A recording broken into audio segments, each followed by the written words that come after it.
Okay, here we go. Just light it up. What's going on, chat? What's going on, people? We back with another episode of Chill with Chill. What is this, episode 4? Yeah. Episode 4. Appreciate you, Doug, for holding me down last week. It was a busy week for me. How did last week go, Chill? How was it? It was good, Joe. We got some good stuff in. Me and Doug, we were talking about Chris Paul. We were talking about point guards. We were talking about the Lakers. We had some good rapport. He ain't you though. Let's make sure we clear on that. He ain't you. Nah, he ain't. Right. He ain't you. Nah, he a rotation dude. He ain't a starter like you. Yeah, I tapped in for a second. It was pretty cool. Yeah. I caught it when I was talking about him being a drunk unk. Mm-hmm. Yeah. But so we're back from the All-Star break. Yes, we are. A couple changes have happened already. Let's go ahead and get your thoughts on Russ and the Clippers. Hey, Ox, man. Russ has caught a lot of slander, a lot, and it's unwarranted. Him getting on this Laker crew. I mean, I can appreciate James wanting him on the team, and who wouldn't want to do that's 22, 10, and 11 the year before? Anybody would want that on their crew, right? So to have that on your team basically helps your team. But Russ just wasn't a good fit with the Lakers. He's ball dominant. He's more of a transition player. He speeds the game up. He gets to the basket with the best of them. In addition to that, he's the guy who you have to just let him be. The offense can't be that structured when it comes to him. So when he gets with the Lakers, where now James is in the offense, AD is in the offense, where the offense now has to slow down. Not only does the offense have to slow down, Russ has to have the ball. Well, if James is there, Russ is going to play off the ball, and that ain't really Russ's game. So it's not that Russ can't play. It's just that he just didn't fit with that unit. Now, it's ironic that he didn't fit because, I mean, the year he got there, if you're looking at the numbers, just the numbers alone, I think he was 17-8. I don't know how many guards were 17-8. And he didn't have Anthony Davis half the season. James was in and out of the lineup. And then this season, Darvin Ham actually talked him in to coming off the bench, and he was going to play starter minutes. And he did that, and he thrived in that role, right? So he thrived in that role. I mean, he was up for sixth man of the year.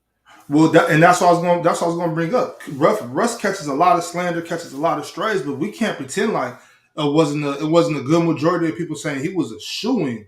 Like his name was already on that trophy for sixth man of the year. So I personally think if you get sixth man of the year, you had a hell of a season. I thought you had a great season. And if you look at the rotation guards in the game, I mean, Malcolm Brogdon and him in terms of rotation guards, even as good as Malik Monk was, as good as Norman Powell was, Russ was arguably the best rotation guard in the game. Yeah. Averaging 16. I think he was averaging 16 and 7. So he was one of the best rotation guards in the game. But again, injuries, guys being in and out of the lineup. Russ is going to be Russ, right? I already know that. But the inconsistencies with guys being hurt, Russ not really being comfortable in that role because he really didn't fit. It just didn't work. But then, Ox, he goes to the Clippers. And in the last two games that I watched, right? The last two games that I watched, to be honest with you, Ox, he kind of looked like Russ. He looked real comfortable. He didn't look like a guy who wasn't sure of who he was. Nah, Paul George is looking to get him the basketball. Kawhi Leonard is looking to get him the basketball, and they're going to run the offense with him as the primary ball handler. Now, a lot of people will say, well, how come Russ hasn't played in the fourth quarter?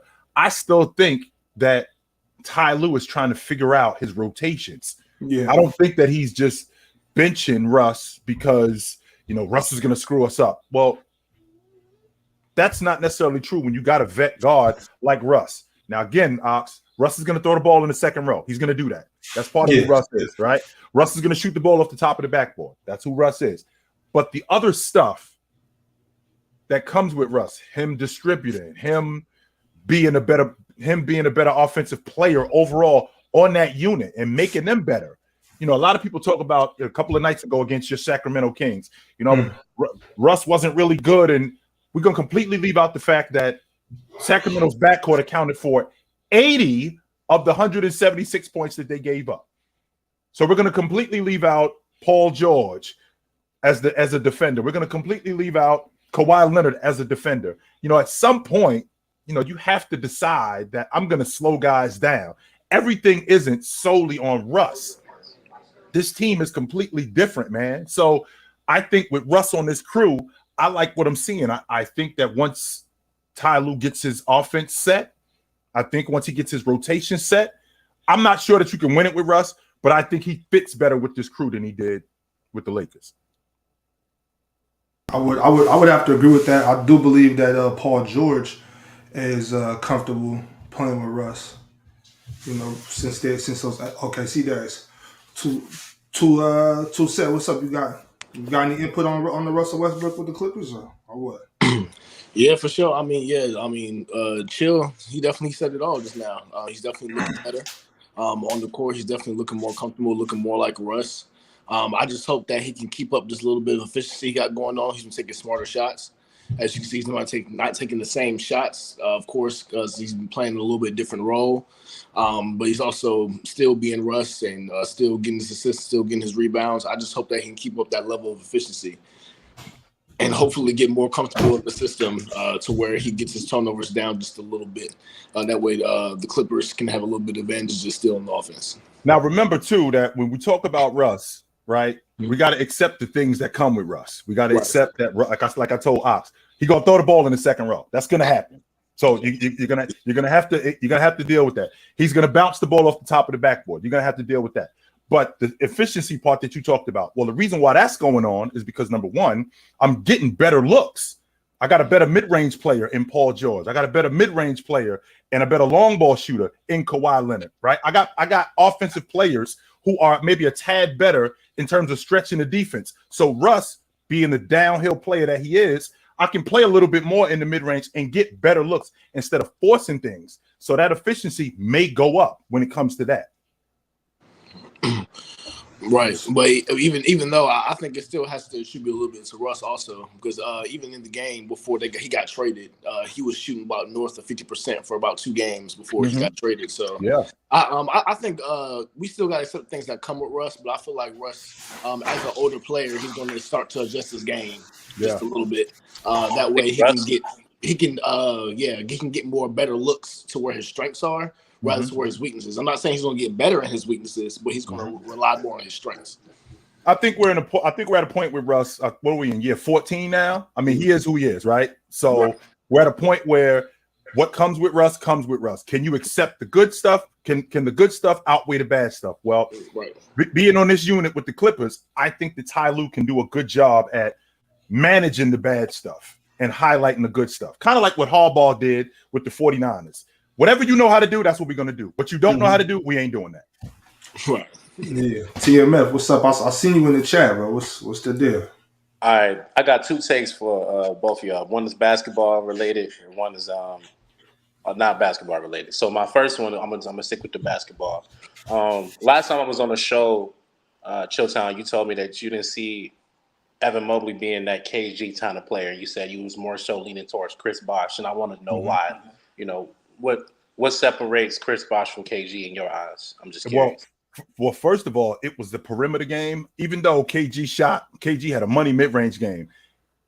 Evan Mobley, being a left-hander, me seeing how when he played on the perimeter, he reminded me a lot of Chris Bosh. KG is more of a dog, like a rah-rah-rah kind of guy. And Evan Mobley doesn't give me that kind of vibe. That doesn't mean that he doesn't have that dog in him, because he's one of the fiercest rebounders. I thought he was gonna make the All-League defensive team last year. I thought before he ended up getting hurt. That's why he didn't make the team. But in terms of his overall game, he kind of has a smoother game than KG. KG is more rough and rugged than him, but that doesn't mean that he can't play like that. I just haven't seen it yet. So you're saying he can reach that type of skill as a KG, you just don't have that dog in him. That's what you feel like. No, it's not that he just doesn't have that dog. His game just looks a little more. It just looks smoother than with KG. KG's got that rah-rah in him, and it's outwardly. That doesn't mean that Evan Mobley doesn't have that. I think he does have that. You can't be the rebounder, the rim protector, the defender that he is, and not be tough. He is tough. It's just KG is more outwardly with it. Because he is, I didn't see that in Evan Mobley. I saw his game more tailored toward Chris Bosh because he's left-handed. His mid-range game was really similar. He got up and down the floor like Chris Bosh. He played on the block like that, and I think KG was a little bit more. I think KG was a little bit more rugged. I think KG's a better player than Chris. I just feel like Evan Mobley could be a little bit better than what Chris Bosh was. Like people are saying he's the Tim Duncan level player. I think that's kind of overblowing it, but he has potential. But my second take is we had to go back to last week's episode. Before you go any further, you will never get me on record saying that Chris Bosh is better than KG. KG is definitely better than Chris Bosh, no doubt about that. For sure. No doubt. So, as you were saying, I was out here last week about saying that R. Kelly can beat Michael Jackson in the versus battle. Hey, man, I'll tell you what, boy, you might. I thought that was blasphemy. You think that's nuts? Sit there and agree, like what's going on? You think that's nuts? Yeah. I mean. You think that's not me? Okay, so Thriller, right? So Thriller was definitely the masterpiece, right? Thriller was definitely the masterpiece. Yeah. I think 8 number one singles, 8 Grammys. It was absolutely awesome, no question about that. But I mean, I think Bad, I think Bad did like 8 million, and they considered it a flop. I was like, wait a minute, hold on, yo. If your album going almost 10 million, then you consider it a flop. R. Kelly, in terms of his not just songs, his production, like what he's producing. See, Michael Jackson just a singer. Don't forget, R. Kelly, like for example, the song that Maxwell sang, "Fortunate." You know, R. Kelly wrote that. Yeah, R. Kelly wrote that song. So R. Kelly's got a laundry list of not just songs that he did, but that he did for other people too. So R. Kelly is. He all the way deep in the game. That really it's the only one that you could really put up there with that has that level of talent as far as making music and also producing and writing and whatnot. I would say has to be Stevie Wonder. I don't even think Michael Jackson is really in there with those two. Yeah, yo. Well, we got to think about. If we're talking about a first 20 battle, songs. It's just right. Hit for hit. 20 songs, and not only that, Michael Jackson has 2 careers. He has his adult career. And he has his career with the Jacksons. Exactly. So that's a fact. I do. I'm on record saying that I had somebody ask me a question about this. Was a long time ago. I think Michael Jackson is the best front man in music history. I'm convinced of that. Mick Jagger, all of them dudes, none of them hold a candle to Michael Jackson or the Jackson 5. I think he's the best front man in the history of music. I'm on record saying that. No doubt. No doubt. Well, look, check it out, fellas. You think y'all R. Kelly lost. no doubt. Hey, thanks y'all for coming up. I'm gonna keep it moving though, y'all. Appreciate y'all. Be easy, fellas. Yep. All right, for sure. All right, y'all. So I think they sleep on the. R. Kelly is not a singer. There's a difference between being a singer and an artist. Yeah. R. Kelly is an artist. Make sure we clear on that. He's 100% an artist. I write music and I sing music as well. So here we go with the bullshit. Here we go. Come on with it. Here we go with the bullshit.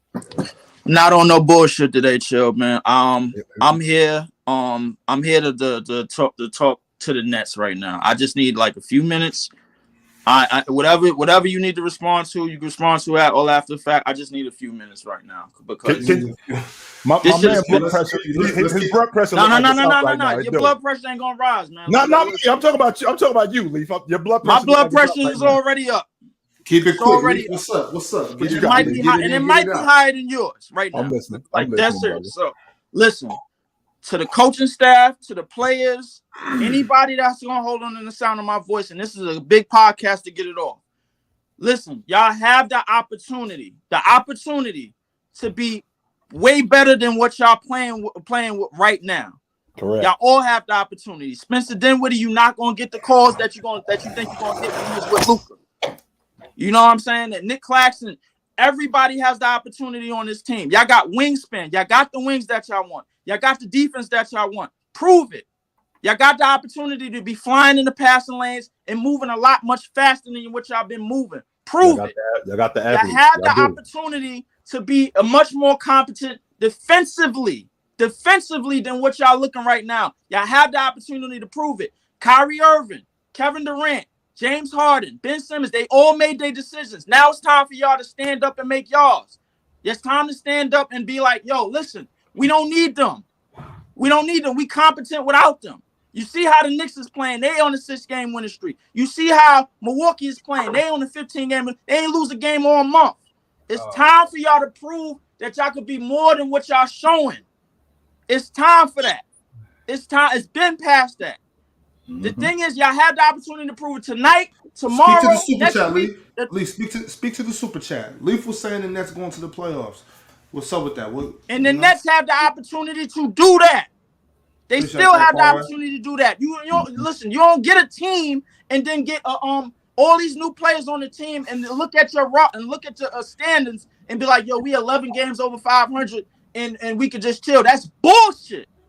It's bullshit and it's blasphemous. That's the only 20 games left, especially with only 20 games left. And it's only 20 games left. Leaf, what's the record, Leaf? Hold on, Leaf. Cool out. Let's do a little dialogue in there. You got your rant off, bro, but time is limited. So let me ask you a couple questions. What is the Nets record right now? 36-27, 34-27, 34-27. Okay. 13 games over 500. Nice. 13 games over 7 games okay. over. How many games is left in the season? They got 19, 20. About 20, 21. If I'm not mistaken. So y'all got 34 wins right now? Yes. What's the over under for y'all? I'm gonna give it to you over under. Do y'all finish the over? 39, I'm gonna give it 39 and a half. 39 and a half over under. I'm giving over under. With the opportunity that we have to prove defensively and move faster and get these young guys going and get guys like Dorian Finney-Smith, Cam Johnson, Mikal Bridges, Nick Claxton. Over under 30. I'm give you we have the opportunity to be over, and I think we could be over because how many games? Question, Leave. How many games is it going to take for y'all to get in the playoffs? How many wins is it going to take? How many wins you think get y'all in? It's going to take us an extra 12 wins from where we are right now. So you had 34, so 46 wins get y'all in. Yes. Okay. So 46 gets you in. Yes. So you guys are at what right now? 36? We had 34. He said 34. You said 34 and 27. So 34 and 27. So you got 21 games. So you got 21 games left. So 12 and 9 over the next 21 games. That gets I think we capable of that. What's your name, bro? I don't know. I'm watching. I'm looking at the schedule the Nets have. I don't know, man. I mean, they have 10 games against teams that I think are legitimately better. P5. Let me explain this. They still have to play the Knicks today, the Celtics on Friday. They play the Nuggets twice. They play the Kings. They play the Cavs twice. Damn. I think that's a team that's better than them. I think the Hawks are a better team than them. And I think they play the Sixers to end out the season. Chilton, what you think? What's it looking like for them? That's really tough. For what he just said, one more time. One more thing. They got to play the Knicks tonight.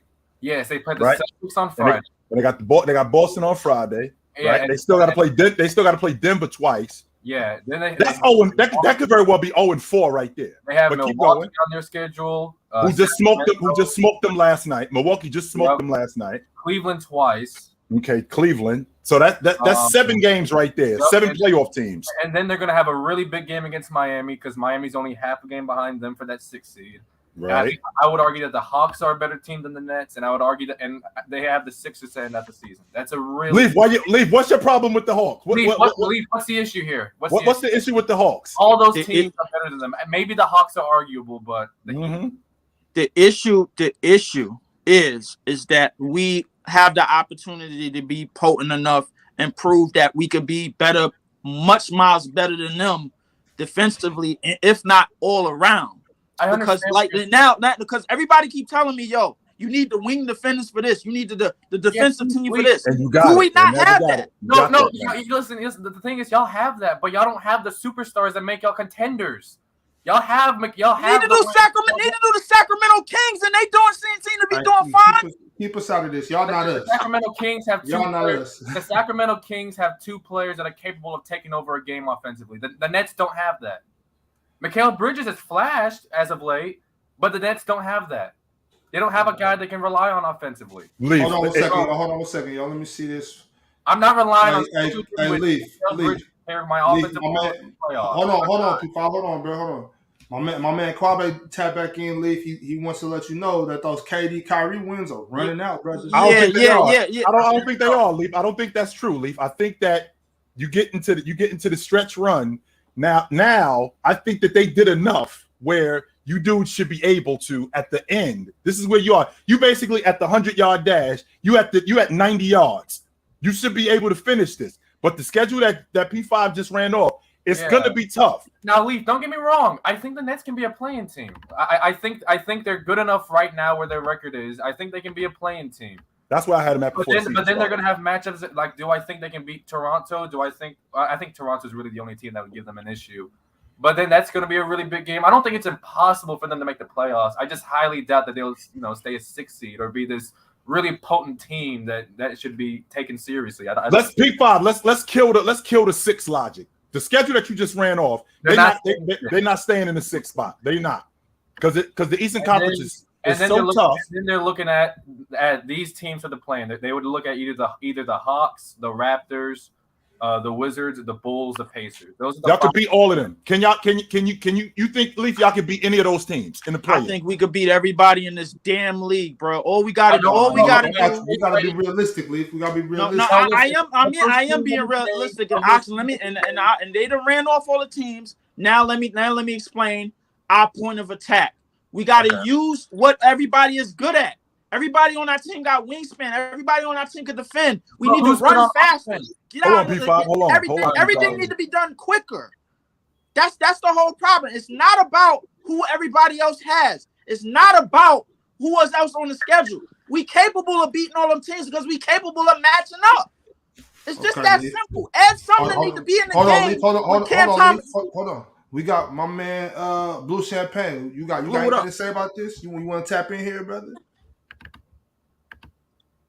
I think he froze up. He probably did. I think Blue froze up. But like you were saying, Leaf, you said you have all the ingredients for all of these other teams. That's what you said. You got all the ingredients for all these other teams. Leaf, we need to be realistic. If you saw Philadelphia in round 1, they smoked y'all in 5 games. Let's be honest. It's 4.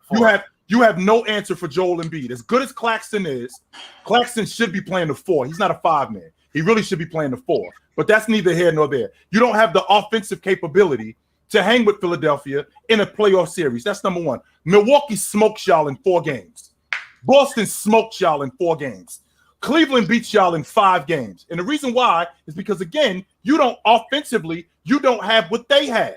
Defensively, like you said, you're good, but you can't sustain that for the entire game because you can't score. You're going to be on defense the majority of the game, and eventually you're going to run out of gas. So Cleveland is an issue. Now we have the Miami Heat also. I think that could be a competitive series, but I still think they beat y'all in 5 games. Leaf, I think the biggest problem that you're having is you're overestimating your crew. You don't have a franchise player. You don't have a go-to guy, and that's what we need to get. All of these other teams have that. You don't. And what you are now is you trying to sell me, not the delusional Knicks fan. That's who you sound like as a Brooklyn fan. Yo, we going to the playoffs and we're going to make a run. No, you're not, yo, because you don't have what these other teams have.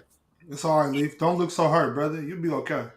I've been where you at for a long time. Now, Leaf, I'm not saying that it's impossible for the Nets to make the playoffs. I'll say this. I think the Nets could beat the Hawks in a playing game. I think they could beat the Wizards. I think they're capable of beating a team like the Bulls or the Pacers. I think they can make it. But, I'm just saying they're not this team that anyone's taking seriously, and there's no reason that people should. I think they have great role players over there. I love Mikal Bridges. I love Cam Thomas. I like Cam Thomas as well. Spencer Dinwiddie. I think they've got good shooters out there. I like Spencer Dinwiddie. But they don't have – those are all great role players, but there's no superstar that those guys are around. P5, it's when you're a fan of some, it's gonna take us some time to wrap this up. I understand that. You definitely speaking, brother. But I'm gonna have to leave P5. I'm gonna let y'all go. I'm gonna keep. All right, wait. Can I ask Chill one question? What's up, brother? Chill. I've always wanted to ask you this. I don't think it's gonna have anything to do with the NBA. But what was your basketball career? My basketball career, I I played high school basketball. I'm from Jersey originally. I went to St. Anthony High School in Jersey City. From there, I played 2 years of junior college basketball in Vermont. I went to Champlain College. I played 2 years there, and then say it again. Like, can you give me like a couple of years, like the 2 years? Oh, 91. My freshman year of college was 1991. 91 to 93, I played 2 years up there at Champlain College. I was player of the year my freshman year in Region 3. I was second team all league my sophomore year, and then from there I played 2 years at Utah State. We won the Big West Championship my junior year, and we lost in the conference championship to San Jose State my senior year. I played in Belgium, I played in Greece, and I played in Ireland. That's lit. I always want to know that kind of stuff. All right. Yep. All right, brother. Hey, before I let you go, I never want to. Hey, Leaf, I'm sorry, but the Nets aren't it. You're not it. I'm sorry, but Raptors aren't it either. So. It's been a bad year for Leaf. I never want to kick you while you down, Leaf. But get ready for that lottery, brother. According to Quabe. But all right, Leaf. That man hurt. What up, brother? What's up, Chill? What's going on? What's up, Bob? What up? I really want to get at Leaf now, but who the best role player of the 2000s that you like, Chill? Ginobili. Everybody. I think everybody is a role player on some level. Everybody is. Franchise players a role. I got a role as the franchise player. I got a role as the leading scorer. I got a role as Ben Wallace was a role player. Ginobili was a role player. Tim Duncan. Everybody has a role. But when you're talking about a rotation player, like I think you're talking about, Ginobili. Yeah, glue guy, rotation player, PJ Tucker type. Ginobili. You know what a lot of people don't talk about that they should talk about more? Boris Diaw was a damn good rotation player. Now, Boris Diaw was a guy, he came in and he hit big shots. I would watch him and I'm thinking to myself, they're down like 7. He would come in, he'd come in and get big steals. He'd come in and he'd knock down threes. He'd come in and he'd just make great passes and get his team right back involved in the game. Boris Diaw was one of the best rotation players that I saw in the 2000s. No question about that. Mm-hmm. And I like to ask them type of questions because I feel like my generation of Dub, Mars, and then when we talk basketball, we're letting them type of guys die because we're too much worried about comparing our players to the players in the 60s and 70s, too much doing ranking lists. Yep. When we should be praised and like we should uplift some of these other guys more. Understand something, man, Max, and I say this every time I talk to guys about rotation guys. As good as Magic was, as good as Bird was, as good as Jordan was, we ain't winning without AC Green. Mm-hmm. We not winning without Ho Grant. LeBron James and the Miami Heat. We ain't winning without Udonis Haslem. We not winning without Dennis Rodman in Detroit. We not winning without Bobby Jones in Philadelphia. As good as these guys are, if you don't have that rotation guy, if you don't have that guy that's in the huddle, Big Ox has heard me say this 1,000 times. If you don't have that guy that's in the huddle telling Moses Malone, telling Doc, telling Magic, yo, can you score the rest of the points? Okay, I'll deal with 24. I got him. I'm that guy. Ron Artest. Guys like that. We not winning without them dudes. Bruce Bowen. These are the guys that we need. And if we don't have them, we not winning. I love Marcus Smart. I'm a huge Marcus Smart fan. Yo, chill, my man. What up, brother? Hey, my fault, Mad Max. I didn't mean to interrupt what you had going on there, but I've had this question burning for Chill since the day I started watching this show. I'm gonna keep it as concise as possible. You got Magic in your top 10, Kobe out of the top 10. Yep. Kobe's my favorite player ever. I came on here the other day and said I got Kobe first in the GOAT conversation. So you know how I feel about Kobe. Yeah, I that's my boy, man. But I want to ask is what has Magic done as a guard to put himself over some of the bigs in your 10 that Kobe hasn't done? I'm glad you mentioned that, dude, because I've had this conversation in the past. So I've always felt like throughout the history of the game, watching the game, studying the game, and playing the game, the best players to ever play the game are big guys. And if you look at my top 10, those guys were the guys who were instrumental in their teams winning. not just on one side of the basketball, on both sides of the basketball. But then you bring the other guys in, right? You bring in Bird, right? You bring in Magic. You bring in James. So you bring in all these other guys. All of these guys are elite on both sides of the basketball. But then you have an exception. And an exception is that one guy that does this so much better here than he does this. And the gravity of that, elevates his team so much more than this right here. So when I think about Magic and I think about him being number one, the prototype lead guard, there is no Luka, there is no Tracy McGrady, there is no LeBron James, there is no big guard, Penny Hardaway. None of these dudes exist without Magic. Before Magic shows up, the lead guard was Tiny Archibald. He was Walt Frazier. He was small. Magic shows up at 6'9", and now he's doing everything that Bob Cousy, that Oscar Robertson, he's doing everything that these guys do, only except he's doing it better with more flash. So now you have that going on. And then it translates into the playoffs where we're winning. And when he gets with Jabbar and they make that run as going as far as they did, everybody knew, okay, Jabbar is still the guy. When it translated over to 87, when Magic now became the best player, it became even more of that. So now he loses Jabbar. Not only does he lose Jabbar, everybody else gets better, and he still gets his team back to the NBA Finals. As the lead guard, he is the prototype. There was nobody before him, and since he's been doing it, there hasn't been anybody at his size, at 6'9", at the lead guard spot. So exception of James. So is your separator like? I mean, what Kobe's arsenal offensively is? You know, he scores. He does all of these things, and he's the all NBA level defender. I don't know if it was ever NBA level. Do you be able to tell me better than I could tell you?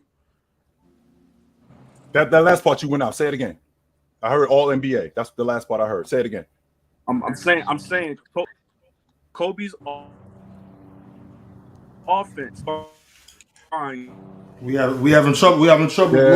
Yeah, we have. I can't hear. I'm gonna send you back for a minute because Mad Max had. See if you can get him back. See if you can get him back. Reset it. Let me. Yeah, see if we can get him back. Mad Max, I know you wanted to holler at Leaf about something real quick. Okay, we having trouble with Mad Max too. Yeah, no, he there. No, Mad Max said he here. Damn plane just went up my house. Leave. Oh, okay. You okay over there, Lee? Nah, yeah, man. My man Leaf hurting, B. And I think the biggest problem we have in Max is that Leaf hurt because he saw so much potential with KD and Irv and with this group. He thought that they were really going to do something special. I told him. He just gotta listen. Sometimes you just gotta listen, Leaf, and stop talking. Leaf. My question to you is: what was your expectation of the Brooklyn Nets this season? What did you see from your group coming into the season? Before Irving, KD still in the crew. What was your expectation of this crew? Finals. So y'all was winning the Eastern Conference Championship. Finals. With what y'all had, okay. So y'all basically they were the best team in the East.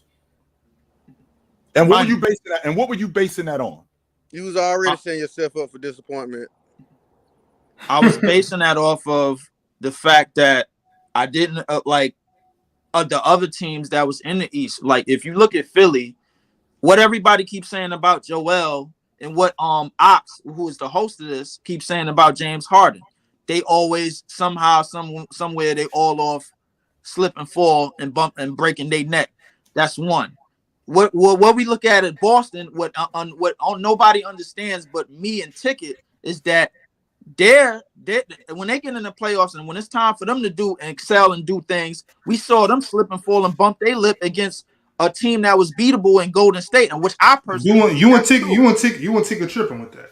Okay, all right. Listen, if you don't think Golden State was beatable last year, that's fine. All right, fine. But my third point in Milwaukee, who I strongly, they haven't really changed anything since they won the championship. Like Drew Holiday, you said it yourself. Chill. What are you going to get out of Middleton when he comes back? Drew Holiday, he could, as good as he is, he's gonna have to do a little bit more if Middleton is not there. Giannis is gonna be him, but Giannis, we already seen that. Giannis is proven that if the shooters is not hitting, then the Milwaukee can't go nowhere. That's 3. So I'll get to the KD and Kyrie part. All of the issues was gone after the anti-Semitic thing, after all of the other issues. We finally agreed they was all back to playing ball. They go on this crazy streak and whatever. And I'm thinking, and all of a sudden, out of nowhere, Kyrie won a trade. I'm like, wait, what? Then all of a sudden, out of nowhere, Kevin Durant won a trade. I'm like, what? I'm like, really? I'm like, you gonna want to trade? Well, hold on, Lee. Why are you so surprised about this when just last summer KD axed out? Why are you so surprised about that? Add that to the fact that Kyrie Irving, they had a chance to extend him last summer, and they didn't. And the reason why they didn't is because Marks is out on Kyrie Irving. He was done with Irving, right? So this wasn't Kyrie Irving asking to be traded because there was a continuity issue. This was because he wanted to get paid, and he wasn't going to get paid with the Brooklyn Nets. That's what this was about. And we saw that last year when they didn't extend him. So why were you so surprised about that? I was surprised. My man Aramis Jones wanted to send this 50 through, give this 50 super chat to Leaf. You know what I'm saying? I want to be like Aaron. I ain't gonna lie. I want to be like unfortunately, Leaf, this will not be going to you, but you know. Hey, that's all the love. Hey, all the love. $50 worth of love, though. We love you, though. That's fine, man. Aramis Jones, the homie, man. Shit, he rich. He can pay everybody rent up in. But hey, Malcolm and Keyshawn, if y'all want to come on, you got to turn your camera on. But to answer your question, Chill, bro, what I thought was we done finally got past all the outside issues once we went on the streak. Once we started to go on the streak and once we started to run, and then Kevin Durant, even though Kevin Durant got the injury that he got, I'm like, all right, all of these other issues, outside issues is over. Like once we got on the street, and even though you said last year at the time when they did it last year, you seen that the Nets was going on the same thing last year. I understand that. The only difference was they finally got the off-court issues out of the way. So I'm thinking to myself, I'm like, all right, you're gonna go on the streak, we're gonna go to the playoffs, we're gonna get out of the East. Kyrie gonna get his deal after the season. That's what's going through my mind. I could have been wrong. Obviously, I was wrong about that. But that's what was going through my mind during the streak that we had. You know, that's what I was thinking. But apparently everything went the other way, and then we got the team that we got. And I still think we got comparable players on this team to move forward together. We just got to do everything together. That's all it is. It's not that damn hard to me, bro. It might seem hard to everybody else that think we need a star for this, a star for that. We got the opportunity to prove that we don't need it because we came into the trades and got the trades that we got. 12 games over 500. Now we only 7. We still got the opportunity to prove that. And maybe that's true, Leaf, only except we only got 20 games. You could probably sell me this logic about 3 months ago when we had some time to get everybody acclimated to what we going on. The playoffs start in 6 weeks, brother, right? The playoffs start in 6 weeks. So in the next 6 weeks, we got to get this group of Spencer Dinwiddie, Mikal Bridges, Cam Thomas, Claxton, Cam Johnson. We got to get all of these guys back together. That's not in addition to your rotation guys in Curry and Patty Mills. I ain't even bring those guys up. So we got to get all of these guys on the same page in the next 6 weeks in order to make a legit run, minus almost 60 a game.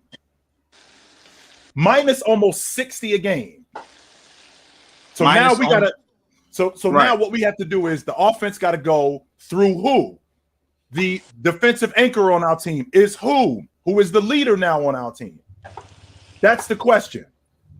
And we got a little bit of time to do it. It's not like this is December and we got months to figure this out. No, we got 6 weeks. That's the point. Right. I understand you. And the answers to those questions is it could be one player at each point at each time in any time of the game. It could be Claxton on multiple possessions in the stretch during the game. It could be Mikal Bridges defensively during other stretches in the game. It could be Spencer Dinwiddie with pushing the pace and making sure everybody is running and everybody is getting easy layups and easy baskets and everything. It could be Cam Thomas off the bench with Ed Sumner, making sure they continuing to push the pace and they all competent. Now's the time to prove it together. That's what I'm trying to get to everybody. Now's the time to prove it together as a unit. Hold on, Leaf. Will, what up, man? So what's going on, Leaf? I ain't going. Hold on, y'all, real quick. So I want to hear from everybody though. My man, Guns goes pew pew. Okay, Christopher D sent the $5 super chat in. Appreciate you, Christopher D. KD said on a podcast that the Brooklyn Nets saga he wouldn't consider a failure. What are y'all thoughts? Also, Giannis trolling KD is hilarious. That was hilarious. We all are aware that was all. I was aware of that. Okay, cool. So, Chill Town, what you think? That you got it as a failure? Absolutely, it was a ridiculous failure. What no about question you? About it. What about you, my man? I think the Nets, especially with how much star power they put on the team. I know that doesn't make a squad ever, but for what they had, they definitely underperformed for what they were expected to do, because every year it was pretty much thought to be championship or at least compete, and we didn't even really see them go to an Eastern Conference final. Guns, let me ask you this question, Guns. Why did Kevin Durant get on this crew? The new one with the Phoenix Suns? No, with Brooklyn. Why did he get on Brooklyn? I think it was an experiment that he wanted to go ahead and try to put together, because I think he knew, or at least I see it now looking back on it, that obviously everybody gave him flack for joining Golden State because they're already a championship winning team. Yeah. And I mean, yeah, he's probably doing what the rest of these people do, like we see with LeBron James, like jump into a team and whatnot and get in a ring, and that's how it's supposed to be. But I think he wanted to try to do this because he thought, obviously he's got Kyrie Irving coming on over at the time. Mm-hmm. Maybe they can actually go ahead and put together a team where it's not just, I needed Steph Curry to make my point that I'm a championship winning player, because if he didn't win a ring, he could end up falling into that category of, some of these great players that we see that just never win a ring, like Carmelo Anthony. So basically what you're telling me is that he got on Brooklyn to win it. Is that correct? That's why he went to Brooklyn, to win the whole thing. Correct. I think he went to Brooklyn to put together a competent championship team. So you get Irv. Why is Irv here? Is Irv here just to be nice, or is Irv here to get on board with KD and win it? I think honestly he wanted that same, probably the exact same thing, because the same thing is going to be said about him with LeBron James. You didn't win it without him, so now you're just going to be stuck with I was riding on his coattails. So hey Guns, my bad, Chill. Guns, I really like where this conversation is going. But I do have to cut it short because there's been some breaking news. Fellas, TMF, Willie, Leaf, Guns, appreciate y'all for stopping by. I'm gonna throw y'all into the studio. If y'all can stick around, that's cool. If not, come back next time. Wait, Bobby, what's the breaking news? You're about to find out in a little bit. Stay tapped in. Hang out. You're about to find out in a little bit. All right. I'll be around. I'll be on. Mm-hmm. Chill 10. What's up, brother? I don't know if you tap into the morning show, the Players' Choice show in the morning. If you don't though, today I didn't see it this morning. I did tap in, but I didn't see it this morning. Okay, well this morning, there's been some breaking news that we might be able to bridge the gap between the new school and the old school. Mm-hmm. Are you ready to hear this news, or maybe what can put us together? I do it anyway with these dudes. We already do it anyway. So what's going on? Right. It's the law. Oh, here he is, my man in the house. Slow down. I ain't gonna lie about you scared me. I was like, what's the news? That's what I was thinking. I was like, I'm flipping the channels like, I'm like, whoa, what's going on? With your presence, though, it's got to be a build up. I'm like, what's going on? What did I miss? Hold on. On top of that, though, Lo, I was excited earlier when you were kind of breaking down what you think might be what might be the biggest difference. So yeah. Maybe we can run this by Chill. Maybe if you want. Low down. What up? What up? So the premise of this is me kind of understanding, or at least attempting to understand more about old, for lack of a better words, old head ideology, right? The reason why I'm coming to this conclusion is because what Perkins is going on television right now saying about the MVP, which I think some of the stuff is nasty, but the one thing that I do agree with him is that we get to this point where we're moving the goalposts to determine who's supposed to be the MVP or not, and it feels like we're changing on a year-to-year basis. Mm-hmm. And what I realize is that there is some validity behind it, but I think what's happening is that as time continues to progress, we have way more information and just numbers, data, all that stuff to determine who's a more impactful player than just wins and losses. And I think when I was younger, so I'm not gonna act like I'm ultra young. When I was younger, it was essentially wins and losses. If you won, you won. You're the better player. That's how we assess who's more better, who's more impactful, et cetera, et cetera. Mm-hmm.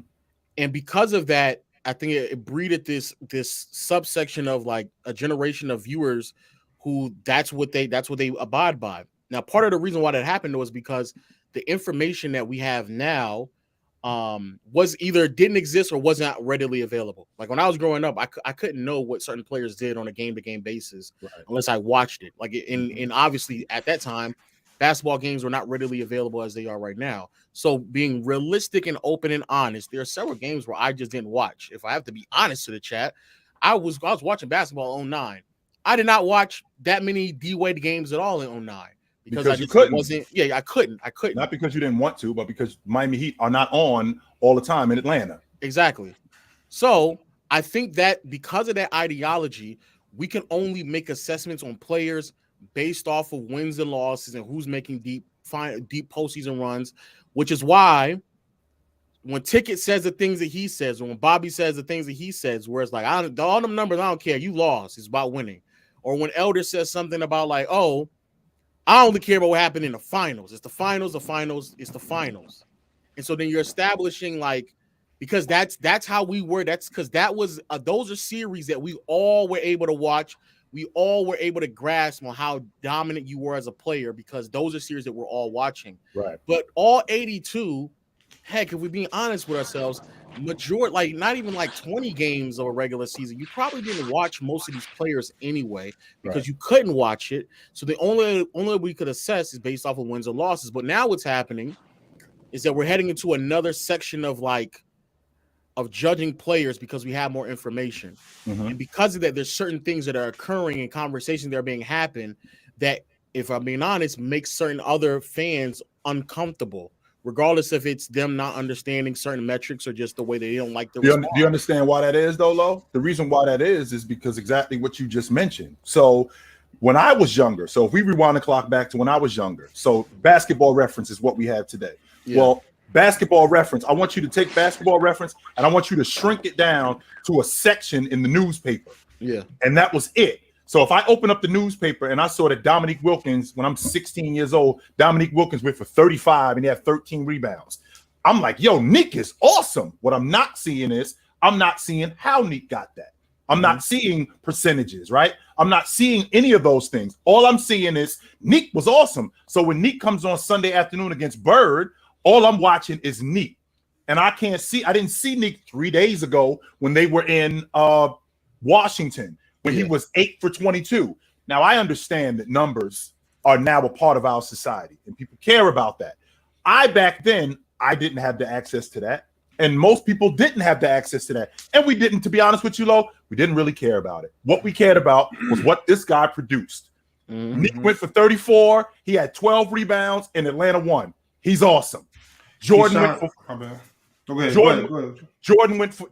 for 40 and 8 rebounds, and the Bulls won. Scottie Pippen, he had one of the best all-around games, and we didn't have an opportunity to get a large sample size of these guys like we do today. Like I said, the Big Ox, where you got NBA TV, where you got League Pass, and you have ESPN, where we can see these guys more frequently and get a better idea instead of just adding the numbers. I mean, instead of just the eye test and the numbers, we could put both of those things together and have a legit conversation about what we saw, as opposed to, well, it's not just numbers and it's not just the eye test. Well, it's a combination of those things, which is what I like to live by the way, to be honest with you. Yeah. And I'm not one of these old school cats that just I'm stuck on what happened 30 years ago, 40 years ago. But what I do want to do is I want to make sure that we're clear on what happened 30, 40 years ago and how that would translate to today's game. Not to mention, when I see guys playing today, how much I care about what they're doing and how awesome I think they are.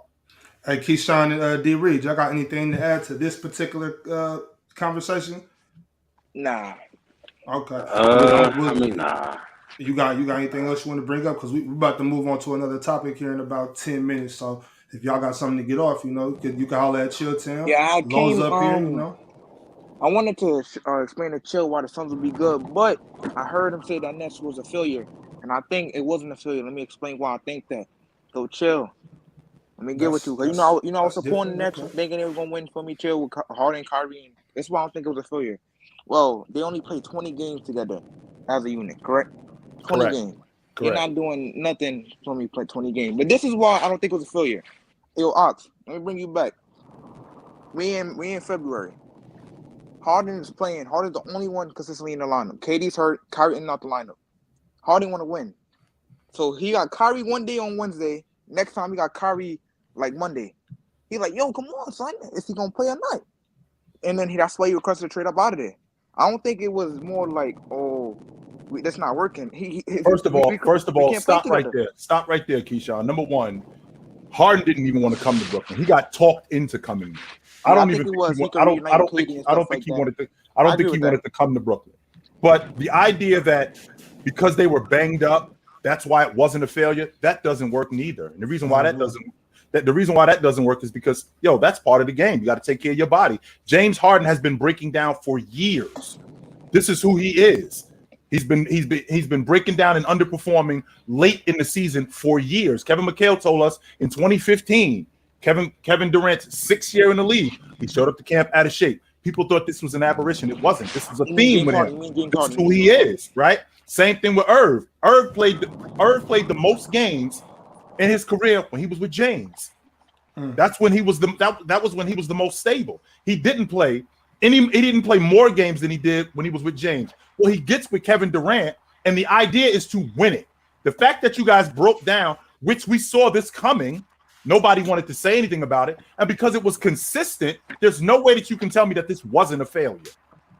Now let me get to the Suns thing real quick, and then I'm gonna get up out of there. So, Chill, this is what I think That's why I think it's gonna work. Well, there is one thing I do gotta take in consideration. There is like 1 month left and a half. So we expect KD. He haven't played in 2 months.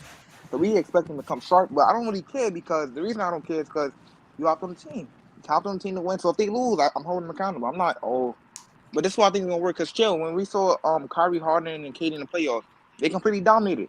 Mopped the Celtics in 5 games. It took Tatum 60 to win. No, I think it was 50. No Jaylen Brown in that series, by the way. He was hurt. Don't leave that part out. That's important to mention that. That's the only reason I'm going to let y'all slide. Chill, game 2 versus Milwaukee. Beat them by 40. The Bucks did win game 3 at home, but then Kyrie got hurt, and that's where the separator was in that series. They easily win that, and I think they beat Atlanta. How they easily win it? They just beat them by 4. They beat them by 40. They lost in the following game, and then they were losing in game 4. They were losing before Kyrie got hurt. He got hurt. And add that to the fact that I believe Giannis that season, I think he averaged 40 and 15 against them. Against Brooklyn alone. I think he averaged 40 and 15 against them. So for you to say that they would have just mocked them, I think you're completely wrong about that. No, that's not. Hey, D Reed, you got something to get off? Because I got to move on to the subject of the hour. I'm just listening right now. I ain't got nothing to say about that. Okay, all right, right on. Well, just stay tapped in, though, bro. I'm gonna let y'all go, and I'm gonna we got some more topics coming up. Appreciate y'all stopping by, though. For sure. And Lo, to your point, like I said, now that we live in an information era, right? Because we live in an information era and things are more accessible to us, it actually strengthens my argument when I have to talk to you about this guy or that guy, because now I get to find out more about who he is, as opposed to back then I couldn't see plenty of guys that I have to talk to you about. I could only go off of I got a small sample size of John Stockton, right? I got to see John Stockton, me and me had this conversation. I only got to see John Stockton in the late 80s and the early 90s. I only got to see him on Christmas and in the playoffs. That was it. I didn't really get to see him like I got to see him later on in the 90s, where there was more access to him and I got to watch him even more.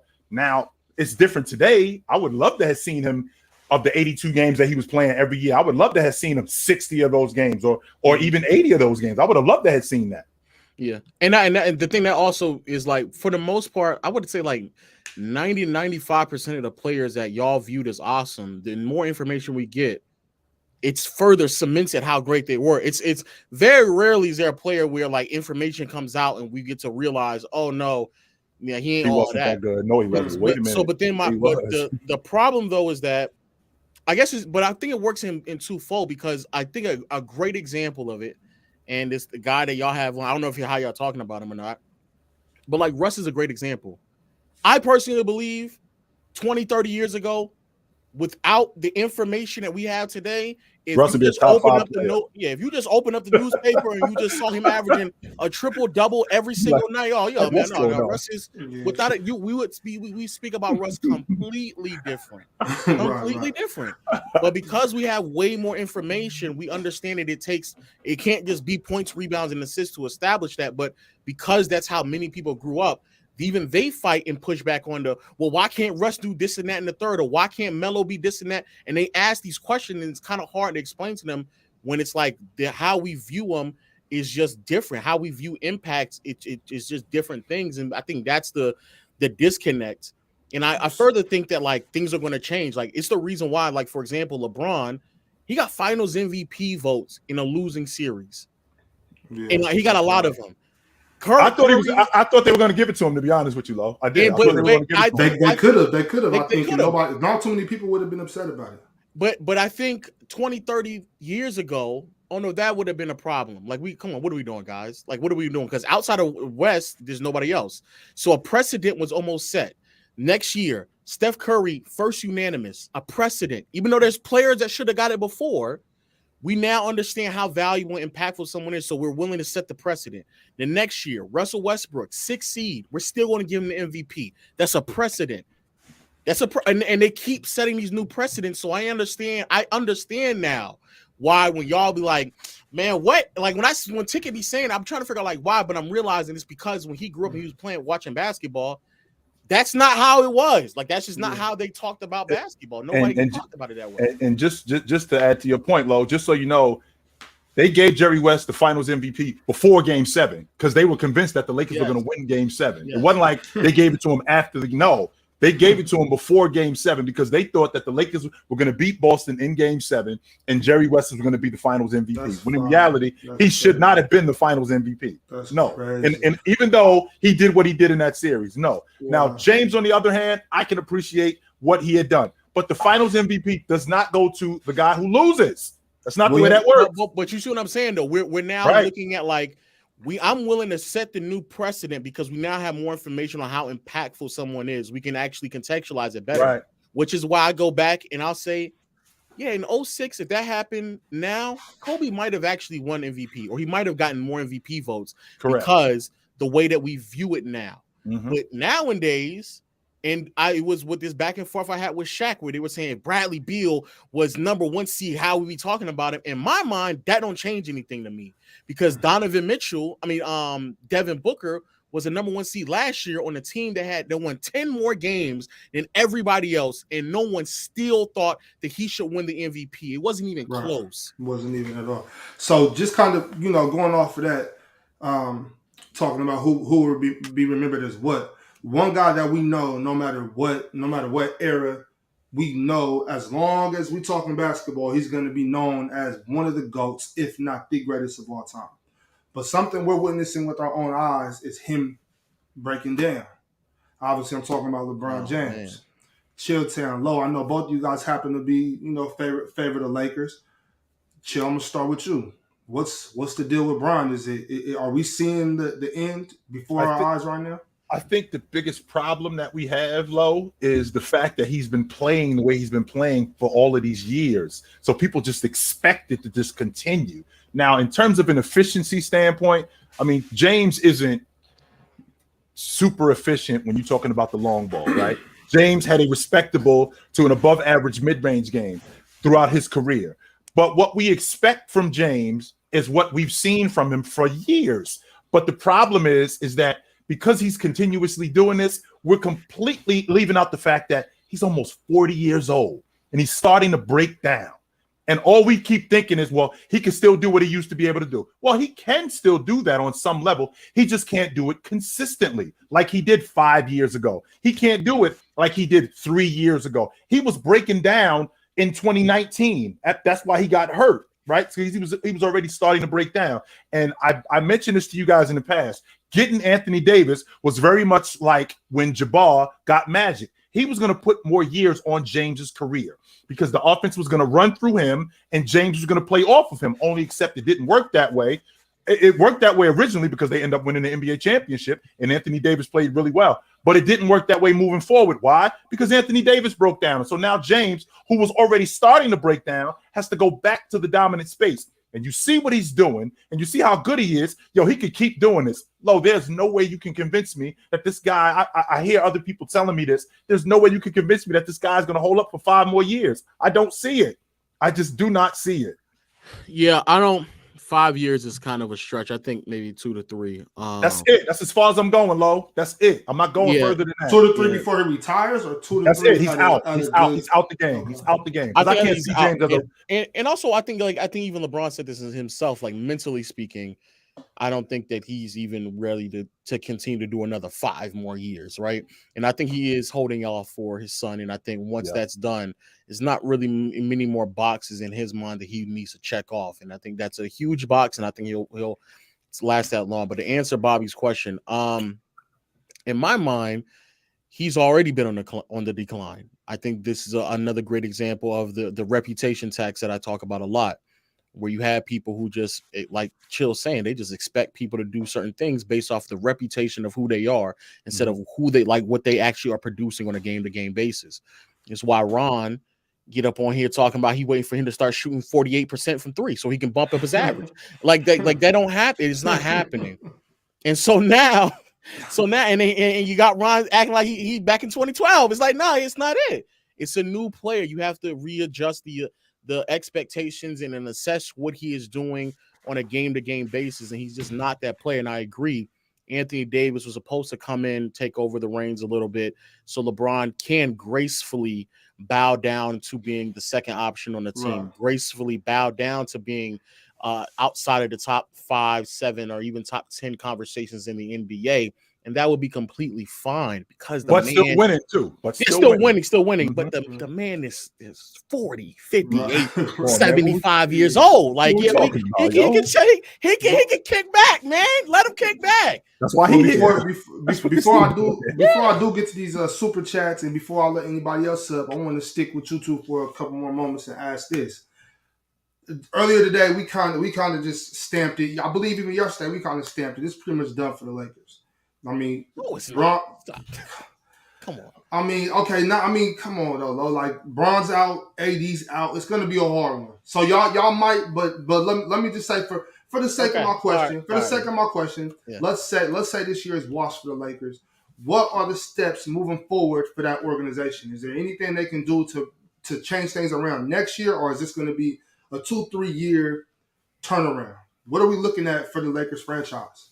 Well, first of all, why can't Anthony Davis go tonight is beyond me. It's not that he can't go. He won't go. He could play. He just won't play. That's why I told you, Lo. I'm on record saying I think we're going to have a lockout in 25. I do. And it'll be Ben Simmons spearheading that. Right. I think we're going to have a lockout in 25. But with that also being said, what kind of noise is this team going to make in the playoffs? And moving forward, right? Moving forward. So at the end of this season, we're assessing how much longer is Anthony Davis going to hold up? Can we hold on to him and expect him to be that dude and expect him to be that guy to help us get to the championship? Because, again, we got this group together, the same reason why KD and Kyrie Irving got together, the same reason why Russ and James Harden got together, the same reason why Steph Curry and Klay Thompson and Andrew Wiggins and those guys got together to win. We didn't get together to make the playoffs. That wasn't the plan. The plan is to go deep into the playoffs. And with Anthony Davis being such a risk factor in terms of health, we can't really depend on him. So do we move him at the end of the season? Do we hold on to him? Do we add pieces around him? Not necessarily James, but around him to move forward where we can basically take the load off him. Because I said this to you in the past, Lo. I think that there's a guy who can lead us to the playoffs. I think there's a guy who can lead us deep into the playoffs. Then I think there's a guy who can get us to the championship. And then I think there's a guy who can win the championship. And those 4 guys are not the same. There's different ones. And I think Anthony Davis is a guy who can get us to the playoffs. And even at this age, we could get to the playoffs and possibly win a playoff series. We're not winning it off the strength of AD. I don't. Do either of y'all care to explain? I can explain that. So a lockout is essentially when you have the players and owners that get together and they have a ongoing dialogue about how they're basically going to divvy up the money amongst one another. And if there's a disagreement about some of the details, then it goes into a lockout because they have a deadline in which they have to get this agreement settled in for the CBA. The CBA is called the collective bargaining agreement. And so there's been a couple of times in NBA history where this has been a problem. It happened in 2012, which is why that season was shortened. Happened in 99, which is why that season was shortened. And the reason why people keep saying that there's going to be a problem is because the owners are probably going to push back on some of those players, especially with the things that they've been doing over the past couple of years by missing games and making demands and requirements about how many games they want to play when they go on the team, but still wanting all of the money that they want. And then also if something goes bad, the owners can't back out of it. I agree Anthony Davis is probably going to be in that conversation. I think Kawhi will be a bigger factor. But what Ben Simmons is doing right now, he is. I think he's out of the rotation. No. Get in, appreciate the love. Today, they shut him down for the whole year. So he's done. I didn't even hear that. Ben Simmons, really? Ben Simmons is shut down for the whole year. I did not know that. I knew he was out of the rotation. So they basically sent him home. They sent him home. And let's figure out what we're doing moving forward. He went from starting to then once they got rid of KD, Kyrie, they put him on the bench. Then he slowly made his way out of the lineup, and now they just said he's shut down for the entire year. What does that mean for him in his career moving forward? I guess it's free money because he's guaranteed. A and B, I think that after his contract is up, I actually don't believe that he's going to be in the league because he lacks certain skills that make him malleable for many teams in the association. But also, if he's not willing to play, then of course I'm not going to give him money. But the bigger problem with Ben is that he got paid that Supermax contract, and because of certain rules, it already limits what the Brooklyn Nets can provide to their team via trade. But also, this year, $35 million, essentially down the drain, just like that. Next year, $37.9 million, just like that, down the drain. $40 million a year after that, just like that. And I'm saying just like that because I don't think that he about to, even if Ben Simmons plays, he is not going to be providing the value of a $40 million man. He's just not. So, I think all of that it's all a problem. I think it's going to be something that will have to be addressed sooner than later. And I think moving forward, there will be a lot more parameters that get situated. But I think Ben Simmons is actually the driving force for it, and it's getting kind of nasty right now, man. It is. Truly is. That's crazy. Do you think he ends up on another team? Maybe. I don't think there's another team that wants him. I don't think there's another team that wants him. I think we can get him on the cheap though, because after that track, so you figure after that track he'll be in the league 7 years.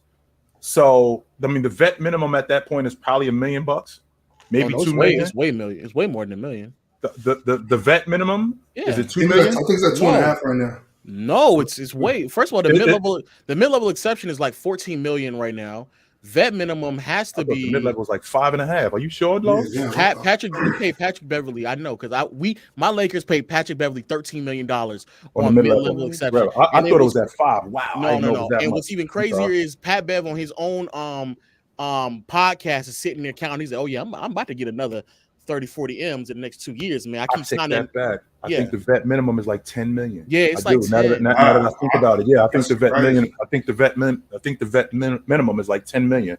So for a guy like Ben Simmons, I think it's reasonable to think one, because two things could be right, Lo. It's reasonable to think that one, he could be out the league, but then somebody may take a chance on him at a pro rate. where he comes in the middle of the season and we ain't got to pay $10 million and he looks good and somebody might want to take a chance on him, as opposed to, yo, Philly, it was working in Philly and then it didn't, and it was a complete wash in Brooklyn. So maybe we'll let him sit for a minute and then we'll bring him back at a completely reduced rate, and then let's see what we can get for him. Yeah. Which owner is going to do that though? That's the problem. If in 2025, if I'm an owner and I told y'all the reason why I'm not paying y'all is because of Simmons, I'm not about to then turn around and give Simmons a contract. So which owner, you know what I'm saying? Like, I just don't think there's an owner that's willing to even roll the dice with Simmons, because the pros do not outweigh the cons. Because I mean, what am I going to get for Simmons? I'm going to get maybe a 7th, 8th man, a rotation piece. I can easily just find that with either youth or other veterans that'll be way more professional than Simmons.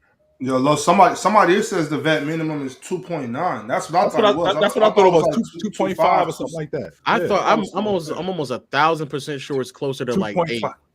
It depends on how long they stayed, because the vet minimum. No, I got it wrong. In general, a vet minimum, a guy that's been in the league for 10 years. Yeah, not 10 million. So if a guy's been in the league 10 years, I think it's like $2.5 million, not $10 million. I don't think it's $2 million though, because it all depends. It depends on how long you stay in the league. You have to stay in the league for a certain amount of years before they actually give you the money. Right. And then after that, if you sign from the beginning of the season, I'm almost 1,000% sure it's like closer to like, I think it's closer to like 5. Not well. You said yourself, Lo. I mean, if we're gonna base this off it being quote unquote the Ben Simmons rule, I mean, your team gave Pat Bev $13 million. So if your team gave Pat Bev $13 million, if Ben Simmons has been out of the game and he ultimately pops up on a radar somewhere and he looks pretty good, is the team gonna go, 6'10", left-handed, looks like he could still play? Maybe we might be interested in taking a chance on him for a little bit of money. Is the team interested in doing that? Maybe he might have the love back. So I don't think it's ridiculous to think that. No, I could be wrong. I'm looking at it. Last year we signed a bunch of vet minimum guys and they were around 3 million. So if they keep going up, then if Toscano is in the league, you said it yourself, Lo. If Juan Toscano is in the league, come on, Lo. But also, you can't even stomach him, Lo. You can't even stomach him. All right, real quick.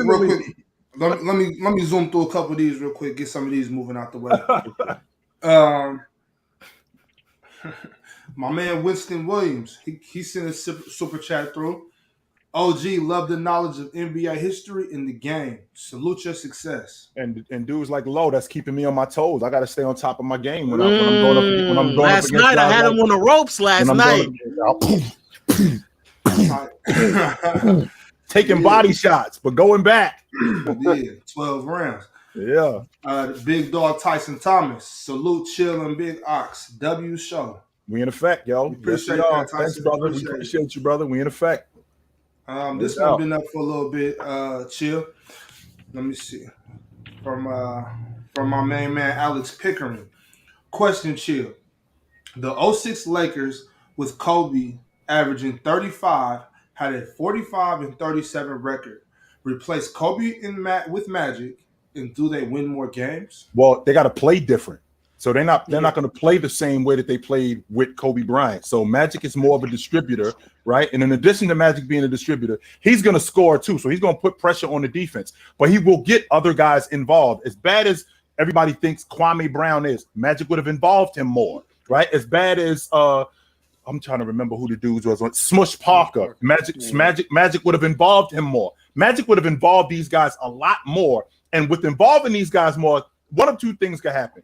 Your confidence could go that way, or it could go this way. And I think with Magic involving these guys more, they know they're going to be involved in the offense. I think that their confidence would have went up. And I think that they could have won 45, close to 50 games. And mind you, the Western Conference was a nightmare back then. Mm-hmm. The Western Conference was a nightmare. So anybody else care to chime in Yeah, on that? I was gonna say I definitely agree that if you throw Magic on that team, I don't think that you get one person like obviously Kobe being a like superstar scorer that's popping up 30 points a game, but you're gonna start seeing a more elevated team where pretty much everybody on the starting five is double digits. A lot of people are going to be floating around about 20 plus points, and that team had a lot of length and bigs that I mean, Pau Gasol and all them, they would have easily been able to get. Well, Gasol, he didn't get Gasol for 2 more years. We're just talking about him, Kwame Brown, Smush Parker, Luke Walton, Lamar Odom. I think that those guys, with that big lineup, Magic being a primary ball handler, with Luke Walton and Lamar Odom and Kwame Brown, I just think that they play different. What do you think Lamar Odom would have did now? He would be awesome in today's game. I'm glad you mentioned that. That's Ben Simmons, except if he was a defender. Exactly. That's who he is. That's who Lamar Odom is. Ben Simmons minus the defense, except he could actually do the other stuff. Like that's a lot more than he could do. I gotta get a better comp. What I'm saying, Lo, is Ben Simmons is who Lamar Odom should have been offensively. That's who I'm looking at. A guy with a money mid who can knock down the mid range, a guy who can knock down the long ball, a guy who can get to the bucket on anybody, but add Ben Simmons' defense to that. That's basically who Ben Simmons could have been. He could have been a better version of Lamar Odom. Chilltown is Azerbaijan? Oh, is that's like a overseas squad or something? That's a I think so. Yeah, I think they're in the Euro League.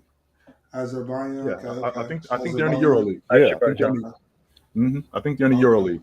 That's crazy. So we should send him out there. I actually think he'll just stop playing basketball. Well, Lo, you and I had this conversation. I don't think he wants to play basketball anymore. Yeah, I don't. I'm not sure he wants to continue to play. I'm not even one of those guys that talk about people like Hard and what they want to do mentally. But he visibly looks like he's not like, you know what I'm saying? He's not really in it. Like that. Well, Lo, look at him Lo when he's in street clothes as opposed to when he's in his uniform. He's much happier in street clothes than when he's in his uniform. Yeah, you see him jumping up and down and he's smiling and he's clapping for everybody. But when he's in his uniform, I don't see any joy when he's on the basketball court. He looks like the guy who's the first guy, he's the last guy to show up, and he's the first guy out the door. That's what he looks like. Sure. Hey, Malcolm and Guns, I'm gonna do this last super chat. I'm gonna get y'all input on this, and then I'm gonna keep it moving, fellas. All right, that sounds good. Let me go. So I'm gonna go around. I'm gonna start with you, Lo. Who wins the 7-game series? Healthy Suns or healthy Clippers? Suns. Jesus. Clippers. Malcolm. Suns. Guns. I'm gonna have to go with the Suns because there's something about Westbrook that he just can't. He can't do it for them. Like ever since he's joined that squad, that they've lost a bunch of games. He's had great performances, but I just don't understand like why they can't get a W. Well, the reason why they can't get a W because they can't guard anybody. They ain't got shit to do with Russ. Let's get to the bottom of that. Their backcourt. They gave up 80 points to Sacramento's backcourt. Malik Monk came off the bench and got 40. Where we doing that at? Yeah, that is not Russ's fault. I forgot who brought it up like a few shows ago, but I think somebody did bring up the fact that a lot of these guys like Paul George and Kawhi Leonard, they're living off of a reputation of being defensive players, and they're just not very consistent. Yeah, that dude right over there. He said that. It's reputation because if you watch them, they're not the same defenders that they once were. So who you got? Who you got? OG. What's up, OG? I think that Phoenix beats them. I do. Suns 4 words. Okay. All right, Guns, Malcolm. Thank y'all for stopping by. No doubt. Thanks, brother. Appreciate you. Actually, Ox, who you got? Come on, bro. Don't do this. Who you got, Big Ox? What up, D? What's up, brother? You got the Clippers? Oh yeah, because of Kawhi. I forgot. I mean, because of KD. My bad. I'm sorry. No, it's not because of KD. It's because of Kawhi. Yo. What up? What's going on? What up? What up with it? What up? What's up, man? What up? Hold on. Damn. D Reed, you got something for us? You good? What's going on? No, my internet fucking up right now. Hold on. No, I can hear you. We can hear you. Talk to him. I can hear you just fine. Yeah, I can hear you just fine. What up? Hey, man. All right, if you figure it out, come back. Yeah, come back through. We don't got too much time left. Let me see. Might as well bang out a couple more of these super chats real quick. Y'all give me a second. Bear with me now. What about this move? AD to the Nuggets would be pretty nice after his contract is up. He can do what Aaron Gordon does ×2. Oh my God, that would be a nightmare for the whole league. Oh man. Well, first of all, you got Joker and AD running 5 and 4 pick and pop, pick and dive. Man, we talking about a mismatch nightmare. The difference with Anthony Davis, and I've said this in the past, is his health has always been the issue. Anthony Davis isn't the best player on the championship team, but he's clearly shown that he's a number 2. He's shown that I could be a number 2 on the championship team, and him and Joker on the same squad with him and Joker playing pick and pop, pick and dive.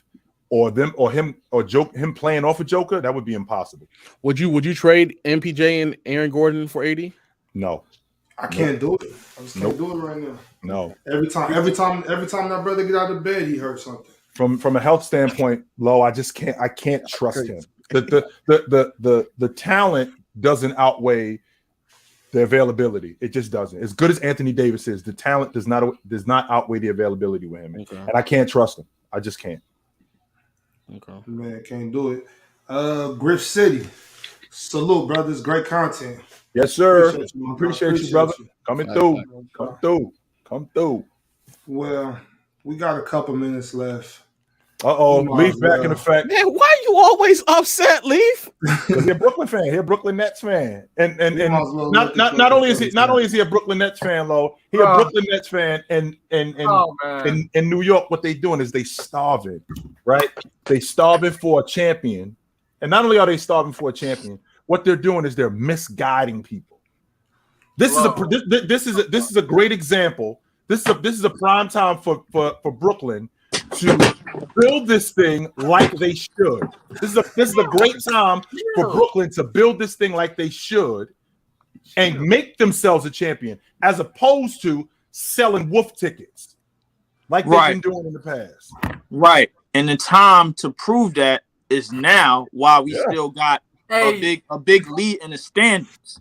And I keep telling anybody and everybody gonna laugh in the chat, and everybody gonna say, "Yo, Leaf, yo, you tripping? They don't have a star. This, that, and the third." Listen, I'm sick and tired of people telling me what my team need. We got everything. We got everything right in the money. We just need the confidence. Leaf, you need the gumption. You don't have Leaf, that's delusional, Leaf. That's delusional. Stop saying that, Leaf. No, I'm gonna be honest with you, Leaf. I'm gonna keep it 1,000 with you. Leaf. Don't do this, Lo. No. Don't do this, Lo. No, wait. Don't. I'm saying. Let him talk. I know where he's going with it. I know. When I say a star, I don't mean like they have to be like a top 5 or 7 player.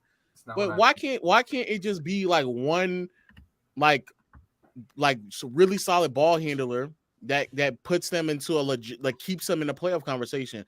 Because what a wing defenders of DFS and McHale, interior of Nick Claxton, backup of Spencer.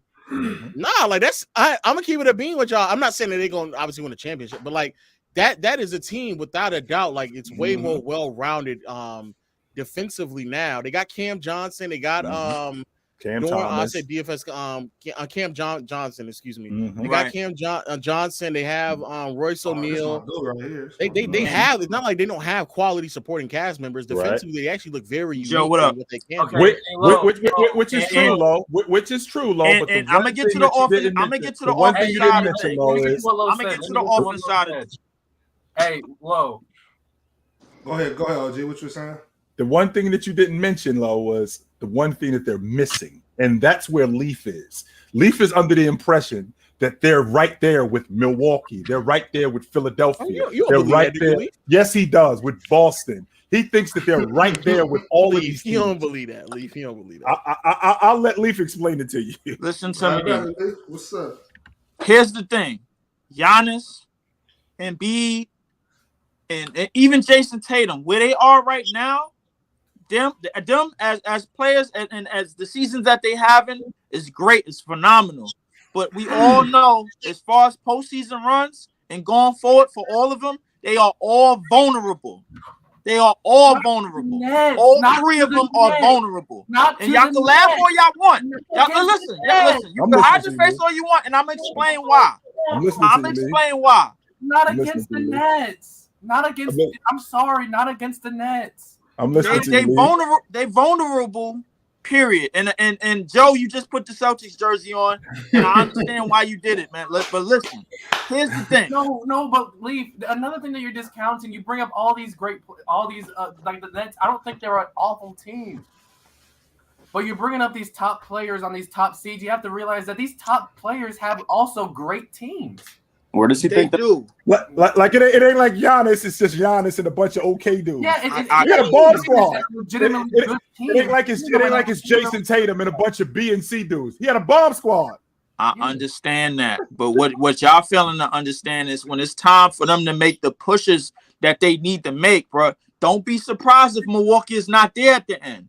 Don't be surprised if Boston is not there at the end, and damn sure don't be surprised if the Sixers is not there at the end because we all seen their flaws. But I can understand if you're talking about are you talking about the Cavaliers or are you talking about the Nets? Yeah, I'm talking about all of them. I'm talking about all the top 4 teams in the East. Do not be surprised if none of them is not where they need to be, where everybody predicted them to be. All 4 of them not going to. So you saying none? Don't be. All I'm saying is don't be surprised. Do not be surprised if all of them. And listen, it's a lot of things that could go left. A lot of the superstars, bro, they done had great seasons. As far as them in the East, as far as everything. Don't be surprised if Cleveland is at the end of this. Hey, Lo, don't even be surprised. Okay, Lo, I can't listen. I can't listen. No, that's crazy. That's crazy. Y'all chill. That's crazy. I've definitely heard you speak about the Nets all episode. I got love for the Nets, but bro, I can't do that right now. No, but P5. We moving off of that. I can't do this no more with the Nets. All right, we can move off of it. Leaf is clearly upset. I'm wild. Okay, I'm wild. All right, I'm wild. Let's change gears. Let me get to my man Aramis, my man AJ. He wants to know, so I'm gonna go around. Let's keep it quick. East West. Give me y'all's prediction on who's in the playoffs. So maybe let's keep it short. Like in the East and the West, who do we think is going to be the Eastern Conference Finals matchup and the Western Conference Finals matchup? Is that that's fair instead of listing off all 8? I think the Western Conference is a little bit more wide open. I think in the East, I think it's Boston and Milwaukee. And I think Philly is close. I think Cleveland is a year away. But at the end, I think it's Boston and Milwaukee. I got Milwaukee winning the NBA championship. I got them in a dogfight in the Eastern Conference championship against the Boston Celtics in 7 games. Okay. In the Western Conference, I still think that the road to the NBA championship goes through the Golden State Warriors until somebody knocks them out. I think that they are still the team to beat. They're on the 5th seed. And Steph Curry is coming back. Steph Curry coming back this week? This week, I believe by the end of this week, he'll be back. I still think that they're the team to beat. But I think Denver has the best shot of dethroning them of all the teams in the West. So out West, you got Denver and Golden State. Out East, you got Boston and Milwaukee. What about you, Lo? What you got? So I got Boston, Milwaukee out in the East. West, I have Denver and Golden State. And the reason why is because Phoenix is going to have to match up with Denver in the second round. So I think even though I think Phoenix is a better team, Golden State, they're going to have to match up with Denver in the second round, regardless of, unless they go on like a crazy run and Sacramento falls off, which, me and Ox, our team ain't going to fall off like that. Now, Lo, when you say there's a difference between a better team and more talent. I think Phoenix is more talented than Golden State. Do they have a better team than them is the question. Maybe not, but I think the talent can take them or can push them over a Warriors team that's been inconsistent all year long. Joe Buck, who you got out East?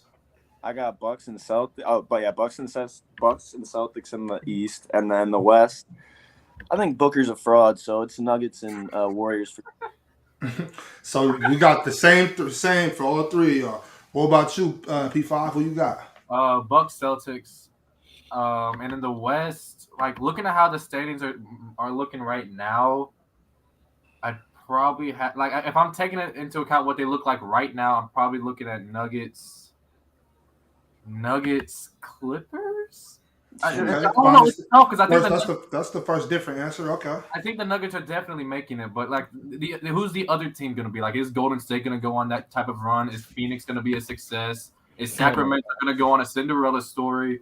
Is there no Cinderella story? Will Dallas be able? Oh, yes, it will be. I ain't sleeping on your boys, Ox. I'm not sleeping on your boys. Will Dallas be able to outscore everybody like that? No. Well, stick to it. Who you got? You got the Clippers? Clippers Nuggets? I'm sticking to that. Okay, that's fair. What about you, Leaf? Come on with it. In the West, I have my initial picks, but now I gotta erase them. Excuse me. I got Sacramento versus ? And I got Sacramento in the Western Conference Championship. What? Yes, I do. I got Sacramento. Leaf, you spitting now. Leaf, you finally spitting now. I got Sacramento versus ? And I got Boston versus ? Okay. No way, Leaf. You're crazy. No. All right, I'm crazy. I'm crazy. We can come back to this. Kings. Even if you want to say the Kings, what's the second round matchup? It's gonna be like, that's tough to decide between. The second round argument, because I think Boston is gonna wind up finishing number one. Mm-hmm. Yeah. The second round argument is gonna be Milwaukee versus Philly. If that matchup happens, yeah, that's gonna be. I don't know about that because I'm not sure if Giannis can just run through Embiid. He doesn't have to. Okay, he does not have to. No, he doesn't have to. What's okay? Well, all right, chill. What's gonna be the deciding factor in that? The deciding factor is gonna be Joel Embiid. If the Philadelphia 76ers are in the Eastern Conference Championship or they're in the NBA Finals, it's on the strength of Joel Embiid. That means that he's going to have to completely dominate Giannis. So it's Joel that's going to have to outperform. He's going to have to destroy Giannis, and that's not going to happen. That's not going to happen. I think it's the other way around because, and I look at it this way because if you look at Milwaukee's trips and they runs, they didn't have to see Philly. Right. Like, so I'm thinking it's the other way around. But like, so if you want to say, oh, Embiid got to prove himself against Giannis, I know why you're saying that because Giannis already proved that he could win a championship, obviously in 21. But in my personal opinion, I strongly believe that the deciding factor for Philly going forward is going to be two things. It's going to be Embiid's health. Mm-hmm. And it's going to be Maxey as the X factor because I like James Harden is going to be whatever he going to be. I don't even care what James Harden's going to be. I think Maxey as the X factor. Ho, stop right there, Lee. Why are we just dismissing James Harden? You know why are we just dismissing he's him? about to be is crazy. The reason why because if you're telling me that he's going to just be what he's got to be with whatever what he's been, they get smoked then. They don't lose. No. What he's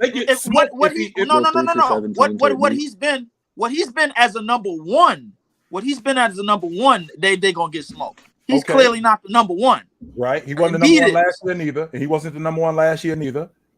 Well, he was the number one when Embiid went out last year because they played Miami and they didn't have Embiid. If they got Embiid healthy, I don't think it really matters what James Harden do. I don't think. I think it matters.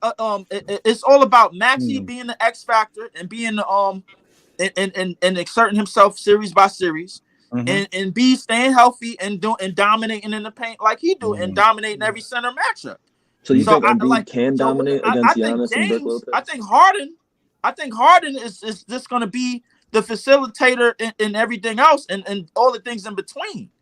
So like for Philly, that's pretty much it. You think he's going to be a glue? If them and Milwaukee match up, I think it's going to be all about Giannis proof because Giannis, everything around Giannis is either going to be up here or not, it's going to be mid. It's all about him proving that he can outperform Embiid. To me, yeah. But Leaf, we got to pick it up next week. We got to keep it moving. I'll put up. Go to JJ real quick. Let him speak his piece real quick. I'm gonna remove you, Leaf, but always love. Hey, before I go, low, bro, appreciate the soliloquy about the old heads, bro. Like, you a smart man. You've been around a long time, man. So, I know what you was getting at, bro. I appreciate it. Bro. That man Lowe's the avatar. Goldie, what's up, bro? You got something? We got to keep it moving. Yeah, bro. I got something for Chill. I got something to tell him. Let me know if you can hear me. Am I good, right? No, you're good. You're good. All right. So, Chill. I'm a Hawks fan, bro. And I've really been sitting here listening to you for like the past couple, months. And I just really don't appreciate what you're saying about Nate McMillan, bro. I'm not gonna lie. What? And the reason why, the reason why you don't appreciate because I it feel is like you're giving him more credit than what he deserved, specifically for this year. Specifically for this year, and why is that? Because this year he hasn't done a good job at coaching the team to where they should be. And the reason why he hasn't done a good job is because of his star player. You think it's only due to that fact? I will admit that Trae Young has had a huge issue into that, but that doesn't remove the fact that you still have a whole another roster that you still have to work with. Well, not only that, still be better than that. So are we going to leave out the fact that that Collins has been on the trade block for the last year and a half, and how that's affected his game? That's a front office. That's a whole front office thing. And so that has nothing to do with him. And that has, and as well as Nate McMillan has been coaching, that has nothing to do with Collins. Is that what you're telling me? You're telling me that so Nate McMillan as a coach has not changed up his offensive sets, hasn't changed up how the defense should be ran throughout every game. He hasn't fixed that at all. Ever since we made the ECF, it stayed consistently the same throughout year in and year out. So I don't understand why you think Nate McMillan. Well, first of all, yes, he did. And I will admit that he is a coach that can raise you to another level. Mm-hmm. But after he reaches that certain level, he peaks right there and cannot take you any further. Even if that's true, time again. Even if that's true, they still went to the Eastern Conference Championship with him. But with that also being said, y'all not running the same offense that y'all ran last year because y'all didn't have a guy like DeJounte Murray who could score on the wing like he can. So y'all not running the same offense that y'all did. So wait. I got a question. We're not running the same. We're not running the same double action pick and roll that we've been running for the last 3 years. Not like you were doing when you had Herder. All we did was split up the ability. All we did was split up the ability between Trae Young and DeJounte for them to be doing the pick and roll at the top of the key. All you did was do what? All we did was switch up. All we did was split up the duties of them running the pick and roll. And No, you did not. Yes, we did. No, you did not. Not only did you not do that, in fact, Trae Young was the one who kept. Not only did you not do that, Trae Young was the one who keeps your offense off balance because of his ill-advised shots. And which goes back to my original logic about how him and Nate McMillan aren't on the same page and how much that's affected your unit.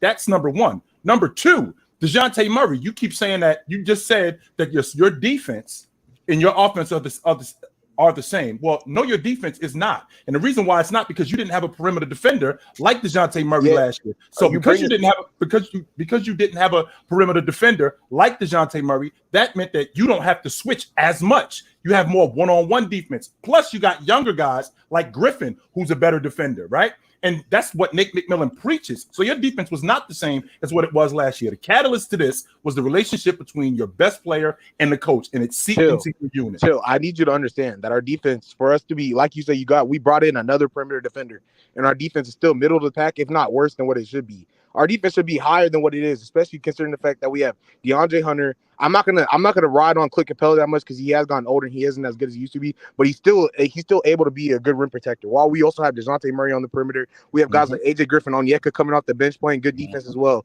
Right. And yet we're still middle of the pack, if not lower. So I don't understand why you're saying the defense has gotten better when it literally hasn't. I didn't say it. I'm sorry because I'm about to bounce, but bro, then the first 25 games, Trae Young was egregious. Yeah, he was. No, I will admit that. He was. And Nate McMillan, this is the first time in his career, outside, if I'm not mistaken, outside of his first year with the team where he was having a losing record. This is the first time. Normally, Nate McMillan, one in Indiana. Every time where he goes, especially when he gets acclimated to the team, they always have winning record. And the only other time is when he left, when he got bumped out of Portland. But the big reason why that happened is because Brandon Roy wasn't playing anymore because he got hurt. Yeah. But no, bro, like y'all started the season. Actually, your defense was actually fine in the beginning of the season. It progressively got worse. But the beginning of the season, the defense was fine. The problem from start to finish essentially has been the inconsistency of Trae Young. I'm not saying that the offense can't be more developed, but not to the extent of like justifying why y'all have been a below 500 ball club for most of the year. And even if you want to argue that when the Hawks have started to win more ball games is as of late in the last 20 games when Trae Young has looked noticeably better. The reason I'll attest to that. I'll attest to that. But I want you to realize, even when you say that, in the last 20 games, Trae Young has been getting better. We still have been losing games, and I've been witnessing him not running Trae Young with actions off the ball, him running the same pick and roll actions with two guys sitting in the corner instead of trying to create more offense off the ball. Like, we have too many guys to be able to just be sitting there and not only running certain sets and getting boxed up every time. I agree that it's not as fluent as it should be. However, normally it takes, when you add someone like Murray alongside Trae Young, the same way you add Kyrie to Luka, it's going to take a while for that to merge together. But if Trae played better in the beginning of the season, y'all would not be in this situation, right? There's no other way. His shot selection is crazy. Yeah, his shot selection is not as bad as we gotta table this convo for the next one. I'm gonna go ahead and get through these super chats, and we gotta wrap it up. This show isn't as long as the other ones, so you know. Law, I know you said you was about to dip, but I think this next super chat might be pertaining to you a little bit. So if you want to hang on for a couple seconds, all right, Joe, got it. Thanks y'all for stopping by. All right, yo. Peace. I'll see y'all. Okay, let me see. So you got a couple super chats. This one here. I'll read this one first, Lo, so you know you can do your thing. Lo, we was talking on the Lamont podcast, and you said you'd allow an adjustment period for best 80s players if they were playing in this era.